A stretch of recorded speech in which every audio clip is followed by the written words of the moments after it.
Once again, hii hapa ni exclusive kutoka kwa Juma Jux baada ya kutangaza rasmi kabisa kwamba anachana na mziki wa Bongo Flava, na hivi sasa ametangaza na kuingia rasmi kwenye maigizo, na huku soko lake akiwa anataka kuliarrange na kuliteka soko la nchini Nigeria. Watu wanajiuliza, mashabiki wengi wa Bongo Flava wanajiuliza tena imekuwaje, kwa sababu imekuwa ni kama suddenly news ambayo imeweza kutokea, na huku Jux akiwacha mdomo wazi mashabiki zake kwamba imekuwaje tena anaamua kuingia kwenye maigizo na kuachana na mziki wa Bongo Flava. Ni jambo ambalo hatujajua, je, ndo ushawishi wa kimapenzi kutoka kwa mke wake Pris ambaye ameweza kumshawisha ingie kwenye maigizo moja kwa moja, kwa sababu hii ni baada ya ile video ya Brother Shaggy kuonekana Jux akiwemo pamoja pia na mke wake wa halali kabisa bidada Pris, ambaye tunaamini moja kwa moja kwamba ushawishi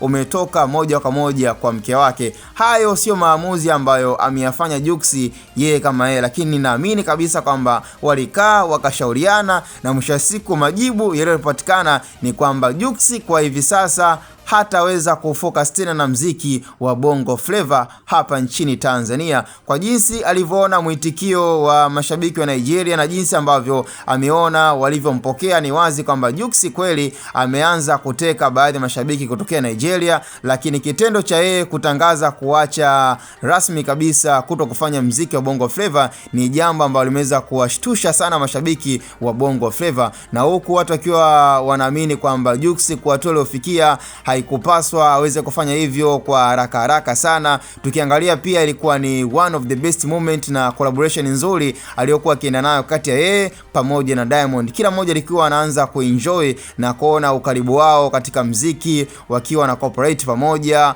wakiwa wako studio, lakini pia na same tofauti. Lakini baada ya kutangaza kuacha rasmi moja kwa moja, hii kidogo haijakaa sawa, na mziki wa Jux kwa hapa Bongo Flava naweza nikasema kwamba bado haujafika kwenye kilele cha yeye kutangaza kuacha rasmi na kuhamia kwenye maigizo. Na kama Waswahili wanavyosema, miruzi mingi huwa inampoteza mbwa, na ndio hichi ambacho kinaweza kumtokea kaka yetu Juma Jux. Sema all the way up, tunamtakia kila laheri.